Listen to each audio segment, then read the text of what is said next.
At this time, we will have reflections requested by the family. We're going to ask Special Coach James Landers, Northeast Bandits football league, if he will come down at this time. I appreciate the opportunity given to speak on the Trevion's behalf today. I'm going to take just a few minutes of your time. I'll tell you what I remember about Trevion and the gifts that he gave me in life, and the gifts he gave my family as well. Firstly, we got into coaching, my friends and I, because we wanted to touch kids like Trevion. We knew that we thought we could give them some benefit of life, some wisdom that we learned along the way. But the opposite happened. I had no idea the gifts that I would get were infinitely more powerful than the ones that I gave. Yeah. Amen. The stories that I saw, the things that I seen, I cherish them. I've been fortunate enough to be across the world and see amazing people. Yeah. But the people that I saw on that football field, including Trevion, were some of the most amazing people I've ever seen in my life. Football is an interesting thing because unlike other sports that we played and coached, football has a way of diving right into your soul and find out exactly who you are. For my son, my family, your kids, and everybody else's. You can't see that on a golf course. You can't see that on a baseball field. You get hit with challenge. You get hit with physicality. And you find out who somebody is deep down. When there's going to be a challenge, are they going to duck and run, or are they going to stand up? I'm going to tell you some stories about Trevion over the years that we coached him and mentored him. And he was at our house, and etc. We probably coached hundreds of kids in our lives, but there's a few, there's God is my witness, that stand right to the top. And I'd be saying that if you were standing next to me, or in that casket right there, this is the God's honest truth. Trevion was one of those kids. And here's some stories about the child. We were in a football season one time. And I don't know if you guys know anything about football. There's receivers and linemen, etc. But we had this position that nobody wanted to play. It was called center. However, it happened to be very, very important for our team. One of the kids, we thought he was better than everybody, he decided to quit. And so we were in this group, God, and I remember it like it was yesterday. The coach was standing there, trying to figure out what we were going to do. We're in the middle of the season, we thought we had a great team. And I saw a kid to my left who started walking over to the coaches. And of course we pushed him back to go mind his own business, but he came back to say it again. What do you need, Trevion? He said, Coach, I got this. Well, Trevion, you're one of the best players we have on our team. You're a middle linebacker. What? That's not what you need to do. We can probably find somebody. Coach, I have this. I'll take care of it. He didn't whine. He didn't complain. He didn't feel like he was doing us a favor. He seized the opportunity that he felt that he had in front of him. Well, the story is what you'd expected. He goes to the line. We go on to win the championship. Everybody's happy.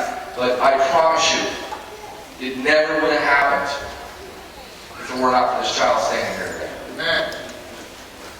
And what did he show everybody else? He gave a gift to myself. He gave a gift to the other coaches. He gave a gift to my family about not being selfish, about understanding opportunities in front of you, about being a team player, about striving for excellence.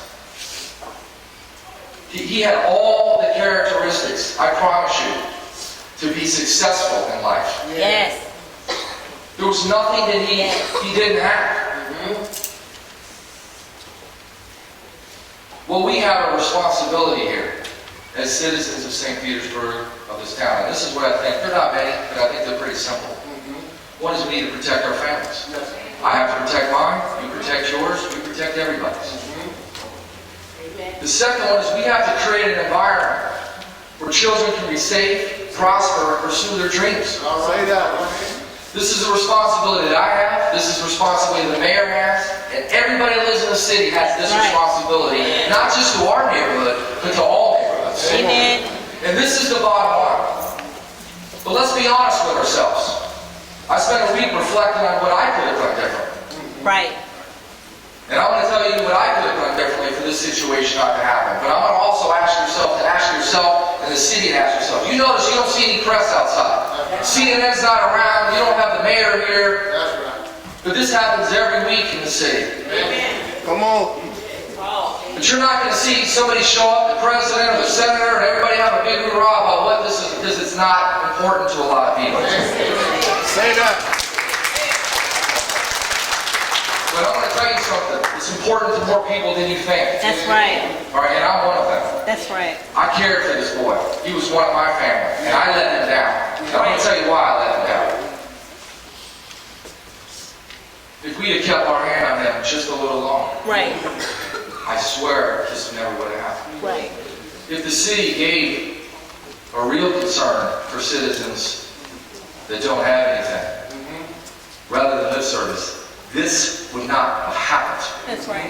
If we all collectively would have put our hand on him a little longer, knowing that he's not perfect, knowing that he's going to make mistakes, and who amongst us have not made mistakes when we're 14 or 15 years old? Exactly. For those who are perfect, the door's right in the back. But for the rest of us, we all know we made mistakes, and I promise you, we could have done more. Collectively.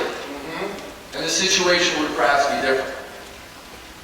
I thought about it through the week, what we lost. I'm going to tell you what I lost. Perhaps there's some analogy to you folks. I think the city lost an opportunity for a good person. Yes. That one day could have been a great father. Yeah. Perhaps been a great coach, mentored others, passed on the legacy. We don't get that. We get a funeral for a 15-year-old boy. We get a mom who's devastated. Yeah. A son, a brother who's not going to have a brother. And the tragedy continues. Yeah. And we're going to wake up tomorrow, and there'll be another story. There'll be another trevion. The question is, what are we willing to do about it? I give you my commitment of this. The kids that I coached, the kids that I put my hand on, I'm going to put my hand back on the show. Yeah.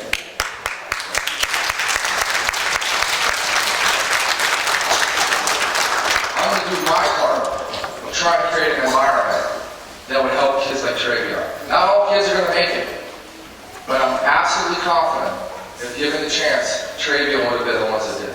Yes. Yes. I'm going to tell you another story. We show up at practice one day, my son who's behind us says, "Dad, can trevion spend the night tonight?" Of course, the coach is busy, we got a million things going on, we're trying to get equipment up. "Bryce, we'll do it tomorrow." As I kind of pushed off it, trying to get in the car, go home, and everything else. Didn't think about it the next day. Practice is over, we're walking out, and I feel this child reach up next to me. Walking out. I use my partner. Yeah. I look at his back, he's got this backpack, pillows. Where the hell are you going? He looked at me like I was crazy. And I remember it like it was yesterday. Right. I'm going home with you, coach. We had a great time. And I swear to you, my son learned more from trevion. Trevion learned from my son. My wife learned more from trevion than you could possibly imagine. And this is the way that we have to force ourselves to create a legacy for trevion. Otherwise, this is a total loss. And it's up to us to decide if it's a total loss or not. I'm going to decide myself that it's not. That's right. What else can you do? I want to speak to the young folks in here. And I want you to try to listen to me as closely as you can. I know I'm not from your neighborhood, but I do feel your pain. I understand the opportunities, the limited opportunities you have. I understand that not all neighborhoods are created different, or the same. But here's what I'm asking you to do. You did not create this mess. Amen. This was not your problem. You inherited this problem. But if you rely on the older folks to fix it, we'll be right back here again. That's the reality. The young folks are the ones that fix this thing themselves. Do not wait on them. Don't wait on me. Don't wait on him. Don't wait on anybody. Take it upon yourselves to make the decision in life. Do you want to be here? Or do you want to make a change? And the change isn't some hollow words that we're going to come back here in 3 years from now and do the same darn thing we're talking about. Amen. So this is an idea. You see the other men in this room? Go get their cell phone number. You see a guy who's a doctor on the street, go find who he is. My friend that sits back here owns a successful business. Find out who he is. The guy that runs the convenience store. Go get his name. Get his number. Find out what it is. Attach yourself to him. Find yourself a mentor. Get my number. We're all willing to help. And the last thing, I want to talk to the adults in this room. And they're the ones, more importantly, that are not here. People want to help. Right. Listen, we had 80 people from all over the world, and I think this, I want you to Trevion's mother here. 80 people were touched by this story from all over the country to help out in the service today. And that was a gift, okay? But I want to speak to the folks that are not here who did contribute. Yeah. They want to talk about helping. Thank Writing you. a check, maybe, whatever. Saying they coach somewhere, but they're not ever willing to get their hands dirty. I know these people. Okay? Some are in this room. Okay? I mean, get their hands dirty. My partner, John Martin, and I, we can tell you stories. Hey, coach, you want to coach? Yeah, come on our staff. But here's what you have to do. You got to be willing to drive to South St. Pete, pay for a kid's lunch, pick him up. If you don't have shoes, pay for them. Figure out what school he's in. Figure out what grades he has. Go mentor him. Oh, you know, let me just write you a check. No thanks. And that's why this situation exists. Because more people are not willing to get their hands dirty. Right. And by hands dirty, I mean put your hand on his shoulder. Pull him if you need. Push him if he needs it. And that's the reality of this mess. Is that unless the young folks take it upon themselves to not accept the situation, but rise above it through any means necessary, we'll be right back here. I told you my fallacy in this situation. Yeah. And I live with it every day. Yeah. I love this boy. Yeah. I care for him. Yeah. Friday night I was in California. Charlie Jenkins, who's a person, by the way, who helps you more than you possibly could imagine, called me up. He said, James, we have a problem. And I didn't say what. I dreaded this day, whatever happened. Yes, sir. And I said, who? Instinctively. And the reason there was an instinct is because I know deep down in my heart, I didn't do enough. And I said, who? Trevion Larkins. Is that name just sunk through my chest. Right. And it disgusts me, is the only thing. So I want this pain to not be something that just comes and goes. And this, I'm speaking to myself here. Right. I want this pain to hurt. I want this pain to be something that resonates. Yes, sir. So that a month from now, that I'm going to want to make that phone call to LaQuelle Humphreys or whoever the heck it might be. But I want this pain to hurt for you as well. To ask yourself what we all can do. That's right.